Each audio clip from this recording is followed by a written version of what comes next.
नमस्कार।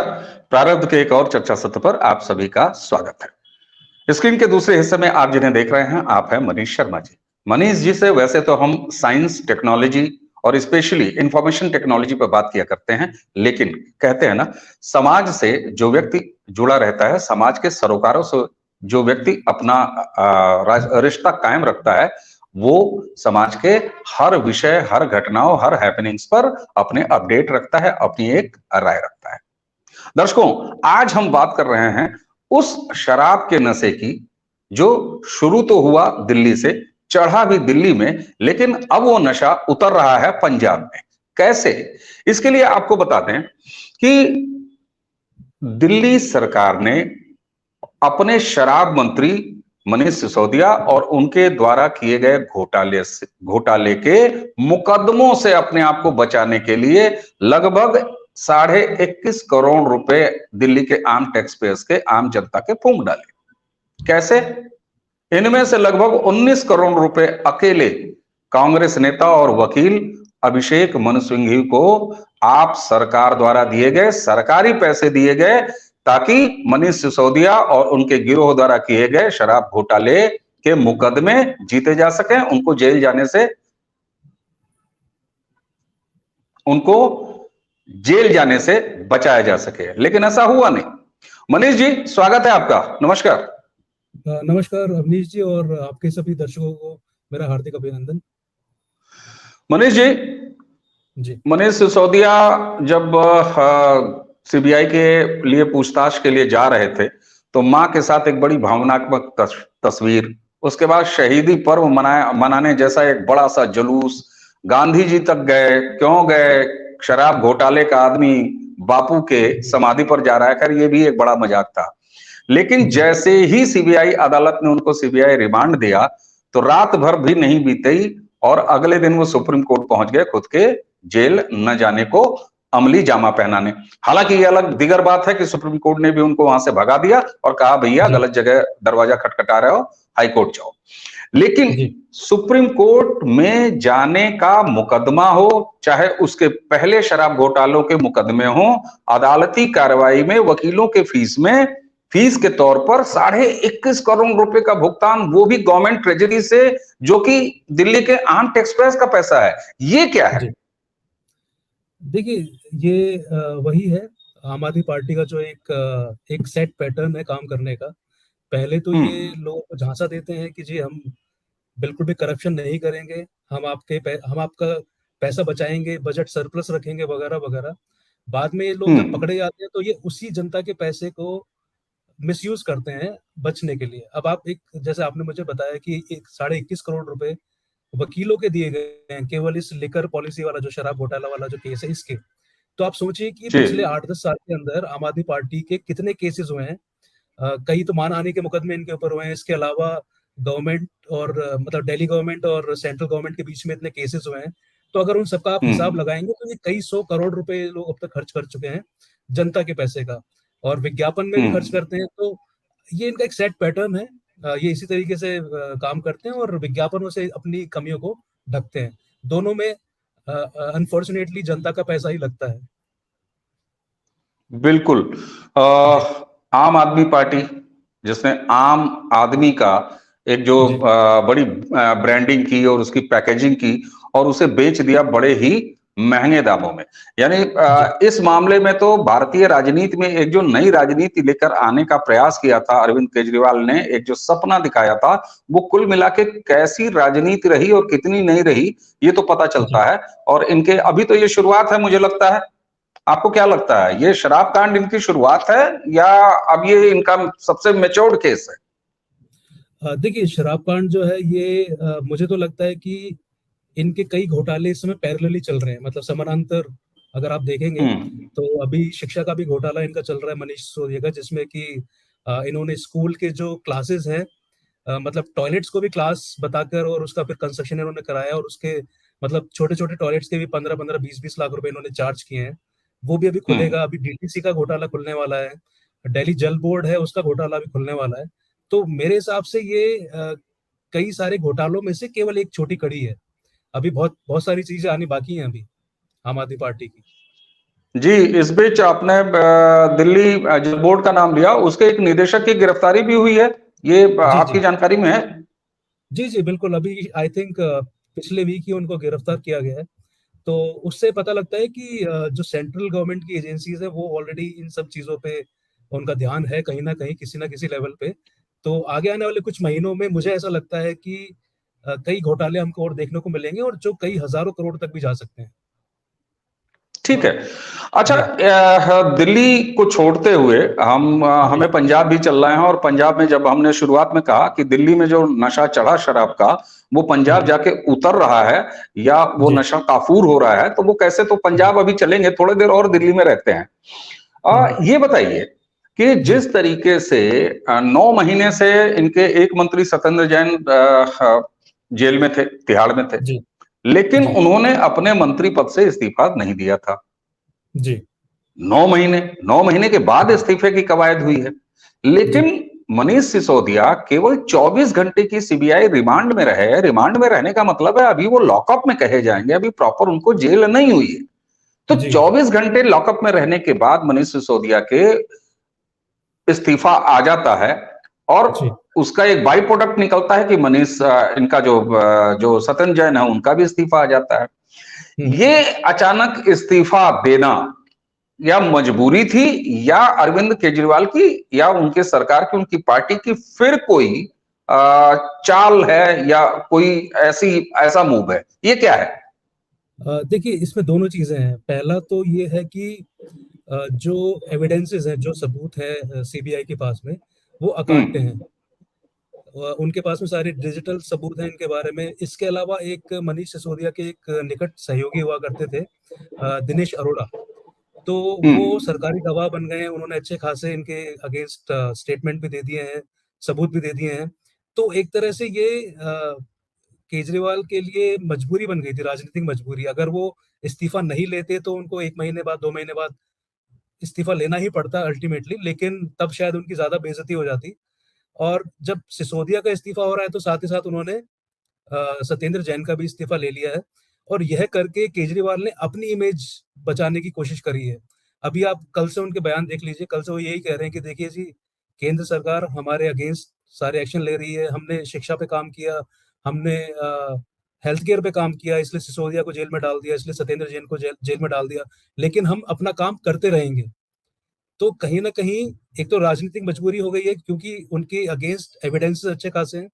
दूसरा, इस लेवल पे आने के बाद भी केजरीवाल ये सोच रहे हैं कि वो इस सिचुएशन का मिसयूज करें अपने फायदे के लिए, और अपनी इमेज को थोड़ा सा अच्छा बना के प्रोजेक्ट करें। मतलब वो ये देखना बनाना चाहते हैं कि जनता के बीच में ये संदेश जाए कि देखिए, इनकी केंद्र जो है वो इनके अगेंस्ट है। वो इनके मंत्रियों को चुन चुन कर जेल में डाल रही है, जबकि अडानी जैसे लोग खुले घूम रहे हैं। एक तो ये एक सेंटिमेंट जा रहा है। दूसरा ये है कि इतना कुछ होने के बाद भी केजरीवाल जो है पीछे नहीं हट रहे हैं। उन्होंने बोला कि जी हम काम करते रहेंगे, हम जनता के बीच में जाएंगे, हम one two one door campaigning करेंगे। तो ये जो है ये केजरीवाल जी का सेकंड, एक तरह से मेरे को लग रहा है, मतलब दो दो उनके जो स्ट्रेटेजी के दो पार्ट हैं। पहला तो है कि इस्तीफा दिलवा दिया, और अब वो अपने आप को पाक साफ साबित करके वापस से जनता के बीच में जा रहे हैं, मतलब वापस से बेवकूफ बनाना चाह रहे हैं। ऐसा मुझे लगता है। जी, जी मनीष जी, जी आपने ये बात बिल्कुल कही। अच्छा, ये सब करने में जब केजरीवाल लगातार ये कह रहे हैं कि काम नहीं रुकेगा, काम नहीं रुकेगा, कौन सा काम नहीं रुकेगा? वो तो बिना किसी विभाग के मुख्यमंत्री हैं, उनके पास तो कोई विभाग है ही नहीं। तो फिर काम जी कौन सा नहीं रुकेगा? वो कौन सा ऐसा काम कर रहे थे पिछले इन तमाम सालों में करते रहे हैं जो काम नहीं रुकेगा? देखिए, केजरीवाल का एक ही काम है, जनता को बेवकूफ बनाना, और वो काम अनवरत करते रहेंगे। अभी उन्होंने क्या किया देखिए, सिसोदिया और सत्येंद्र जैन को तो उन्होंने हटा दिया है, लेकिन वो साथ में अपने दो विश्वस्त उन्होंने बनाए हैं। एक तो सौरभ भारद्वाज और एक आतिशी मारलेना जो है उनकी। तो इन दोनों को उन्होंने मंत्री बना दिया। ये दोनों एक तरह से आप मान सकते हैं कि केजरीवाल के विश्वस्त हैं, और जैसा केजरीवाल इनको बोलेंगे ये वैसा ही काम करेंगे। तो मतलब वही काम चलता रहेगा। पर्दे के पीछे से केजरीवाल ही इनको डायरेक्ट करेंगे, और ये लोग अपना जो भ्रष्टाचार है वो उनका एज इट इज चलता रहेगा। ऐसा मुझे लगता है। ठीक है। जी एक बड़ा रोचक डेवलपमेंट हुआ है दिल्ली शराब कांड के बाद, मनीष सिसोदिया जी की गिरफ्तारी के बाद। अब पंजाब में भी बिल्कुल कॉपी करके दिल्ली आबकारी नीति यानी दिल्ली आबकारी पॉलिसी जो थी, एक्साइज पॉलिसी, जी उसी जी की बिल्कुल एक रेप्लिका वो पंजाब गई थी और उसको पंजाब में इंप्लीमेंट किया जाना था। पंजाब जी सरकार ने उस नई आबकारी नीति को स्वीकार भी कर लिया था, उनके मंत्रिमंडल की बैठक में उसको स्वीकार कर लिया गया था। जी बाकायदे दिल्ली के आबकारी विभाग की वेबसाइट पर एप्लीकेशन फॉर्म भी अपलोड कर दिया गया था। लेकिन जी जैसे ही इधर मनीष सिसोदिया की गिरफ्तारी हुई दिल्ली शराब कांड में, ठीक उसी रात वो जो एप्लीकेशन मूव किया गया था, जो अपलोड किया गया था, उसको विड्रॉ कर लिया गया। और जी अब अधिकारी अपनी जान बचाने के लिए पंजाब एक्साइज डिपार्टमेंट के, उन्होंने ये कहा कि साहब वो गलती से अपलोड हो गया था और इसलिए हमने वापस ले लिया है।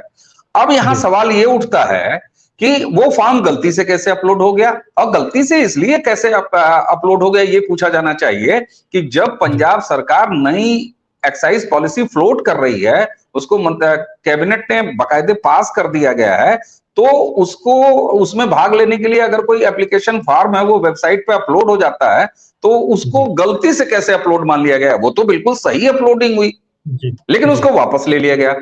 तो ये क्या है? ये क्या वो है क्या, कह दिया जाए कि दिल्ली में जो शराब पी गई और जो जी घोटाला किया गया, उससे जो चढ़ा नशा है वो जाके उतर रहा है पंजाब में। हाँ, बिल्कुल आप सही कह रहे हैं। और कुछ इसी तरह का अगर आप देखेंगे, दिल्ली में भी ऐसा ही हुआ था जब दिल्ली की शराब नीति की सीबीआई जांच की मांग की गई थी। तो ऐसे ही आनन फानन में केजरीवाल सरकार ने यहाँ की जो आबकारी नीति है उसको पलट दिया था और पुरानी नीति को लागू कर दिया था। तो हम्म। यही चीज ये लोग पंजाब में भी कर रहे हैं, लेकिन प्रॉब्लम अब इनके साथ में ये है कि ये इसको पलट भी देंगे तो भी कोई फायदा नहीं है, क्योंकि पंजाब के लिए ऑलरेडी बीजेपी के कई नेताओं ने भी सीबीआई की जांच कराने के लिए बोल दिया है। और मुझे लगता है केंद्र सरकार इस पर कदम लेगी। और जितना मुझे लग रहा है, इन्होंने बिल्कुल कॉपी पेस्ट वाला काम किया होगा, दिल्ली की नीति उठाकर पंजाब में डाल दी है। और दिल्ली और हम्म। पंजाब दोनों ऐसे प्रदेश हैं जहाँ पे लिकर जो है बहुत ज्यादा मात्रा में उसका मतलब कंजम्पशन होता है। तो हम्म। ये इनके लिए कई हजारों करोड़ का एक मौका था, इन इन लोगों के लिए एक अवसर था। लेकिन मुझे लगता है वो शायद अब अवसर इनसे छीन लिया गया है केंद्र सरकार द्वारा। तो दुखी होना निश्चित है। बिल्कुल। और अगर शराब से जुड़ी कोई बात हो, शराब से जुड़ी कोई नीति हो, तो मुझे नहीं लगता कि पंजाब के मुख्यमंत्री जो आम आदमी पार्टी के हैं, उनसे बड़ा जी कोई ज्ञाता, उनसे बड़ा कोई अनुभवी ऐसा व्यक्ति जी होगा जो शराब के बारे में इतनी गहन जानकारी रखता हो। तो बहरहाल, जी हालांकि वो एक यूजर के तौर पर इस्तेमाल करने के तौर पर जो है उसकी जी जानकारी रखते हैं या जी रखते हैं, ऐसा कहा जा सकता है। उसको बेचने और उसमें खेल करने के तो अनुभवी मनीष सिसोदिया ही हैं। तो निश्चित जी रूप से जब हुआ ना कि जो गुरु घंटाल था, अगर वो जेल में चला गया, तो फिर उसके जी मंत्र का किसी चेले के पास क्या इस्तेमाल, इसलिए जल्दी जल्दी उससे पीछा छुड़ा दो। तो ये जी अपने आप में कहीं ना कहीं ये तो बता देता है कि दाल में कुछ काला है, या पूरी दाल ही काली है, या जो जी बर्तन है वही काला है, या उसका ढक्कन काला है, या उसमें पक रही दाल या पकाई जा रही दाल जो पका रहा है खानसामा, उसकी नीयत कितनी काली है, ये तो आने वाले भविष्य के गर्भ में छुपा है। और आपने कहा कि जी पंजाब में बीजेपी ने सीबीआई की जांच की मांग की है, पंजाब शराब नीति की। तो वहीं पर जी बादल गुट जो है, वो बादल गुट हम्म, ने भी इसकी मांग की है, और कई और पार्टियां जो हैं पंजाब की, जी वो भी इसकी मांग कर रही हैं।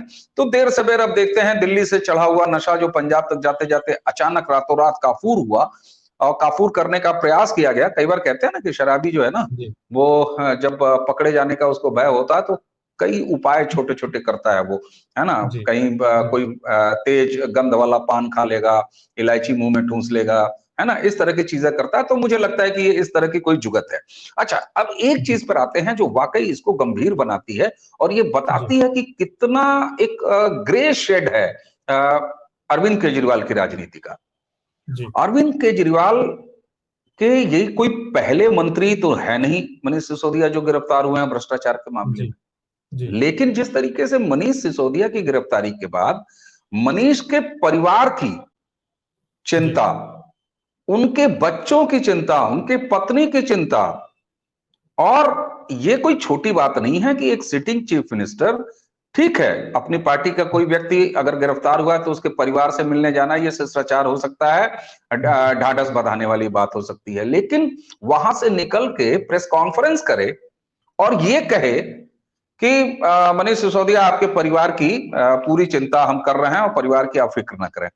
ये किस तरह का, ये अभिभावकत्व तो है, ये साथ देना है परिवार का, या इसके पीछे कोई ऐसी चीज है कि कुछ बोलना मत जी, वरना जी, तुम्हारा जी, परिवार हमारे कब्जे में है? ये क्या जी, इस तरह का साउंड नहीं करता? बिल्कुल, बिल्कुल वैसा ही लग रहा है। और कल से मैं ट्विटर पे देख रहा था तो ना सिर्फ दिल्ली के सारे नेता बल्कि पंजाब के कुछ नेता और मंत्री भी मनीष सिसोदिया की जो वाइफ है उनसे मिलने के लिए आए हैं। और मुझे कहीं ना कहीं ये हम्म। लग रहा है कि मनीष सिसोदिया को एक संदेश दिया जा रहा है कि भैया, तुम जेल तो जा रहे हो लेकिन वहां पे जुबान मत खोलना, क्योंकि आपके परिवार का ध्यान हमें ही रखना है। तो बात जो आप कह रहे हैं वो दूसरी बात बिल्कुल सही है। कहीं ना कहीं ये एक इनडायरेक्ट धमकी समझ लीजिए इस चीज को मुंह बंद रखने के लिए। हाँ, और सीधा ये कह दिया जाना कि मनीष सिसोदिया का परिवार खतरे में है, तो भैया वो खतरे जी, में किससे है? और ये कह कौन रहा है? ये अरविंद केजरीवाल कह रहे हैं कि मनीष सिसोदिया जी, का परिवार खतरे में है। मतलब जी, मतलब यही है, वो एक तरह से संदेश देना चाह रहे हैं कि मुंह बंद रखिए, अगर मुंह खोलेंगे तो खतरे में है परिवार। तो सच बात है। और बड़ी आप बात है। देखिए इसी तरीके से इन्होंने सत्येंद्र जैन के टाइम पे भी किया था। अगर आप देखेंगे, जब सत्येंद्र हम्म। जैन जेल में गए थे तो पहले उन्होंने बहुत नौटंकियां की थी कि वो बीमार है, उनको डायबिटीज है, उनको ये बीमारी है, वो बीमारी है। और उसके हम्म। बाद में ये लोग सत्येंद्र जैन के घर गए थे, वहां पे उनकी पत्नी के साथ में फोटोशूट वगैरह करवाया था। और वहां तब भी उनका यही इमोशनल एक पिच था कि हम्म। वो जैसे देश के लिए लड़ने के लिए वो जेल जा रहे हैं और पीछे से हम उनके परिवार का ख्याल रखेंगे। तो उनके लिए भी यही था, धमकी थी एक तरह की। और आई आई थिंक इसीलिए सत्येंद्र जैन ने अब तक अरविंद केजरीवाल का नाम नहीं लिया है, क्योंकि उन्होंने जेल में भी रखा है, प्लस उनको सुविधाएं भी दे दी हैं अच्छी खासी। तो जेल ही उनके लिए एक तरह से होटल हो गया है, देखा जाए तो। बिल्कुल, बिल्कुल। जेल ही उनके लिए होटल हो गया है। बहरहाल अब होटल का एक और कमरा उनको वहाँ पे क्रिएट करना पड़ेगा तिहाड़ में, जब कल को जी, मनीष सिसोदिया जाएँगे। जी, चलिए मनीष जी, जिस तरीके से नई राजनीति के नाम पर अरविंद केजरीवाल और उनकी पार्टी, आम आदमी पार्टी, भारत की जी, राजनीति में आई थी और हर दूसरे को चार्ज लगा देना, आरोप लगा देना इनका सबसे पहला मोडस ऑपरेंडी था। और ये कभी जी, कहा करते थे कि आरोप लगने का मतलब जांच-वांच सब छोड़िए, सबसे पहले तो इस्तीफा दे दीजिए। तो जी, आज ये स्थिति आई है कि अरविंद केजरीवाल से भी इस्तीफा मांगा जा रहा है। बहरहाल वो इस्तीफा क्या देंगे, बिना विभाग के मंत्री, यह भी एक इतिहास क्रिएट किया है इस व्यक्ति ने जी, भारत में।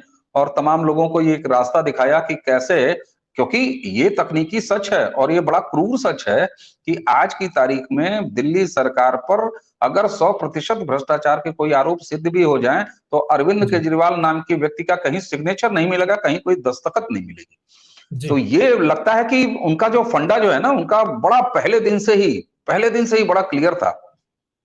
क्यों? जी। नहीं, नहीं, एकदम सही बात है आपकी। क्योंकि देखिए जो भी एजेंसीज हैं वो जब डॉक्यूमेंट्स लेती हैं या एविडेंसेस जब वो देती हैं, तो उस डॉक्यूमेंट का पूरा ट्रायल चेक किया जाता है कि उस पे किस किसने सिग्नेचर किए, किस किसने उस पर टिप्पणी की, या जो भी होता है।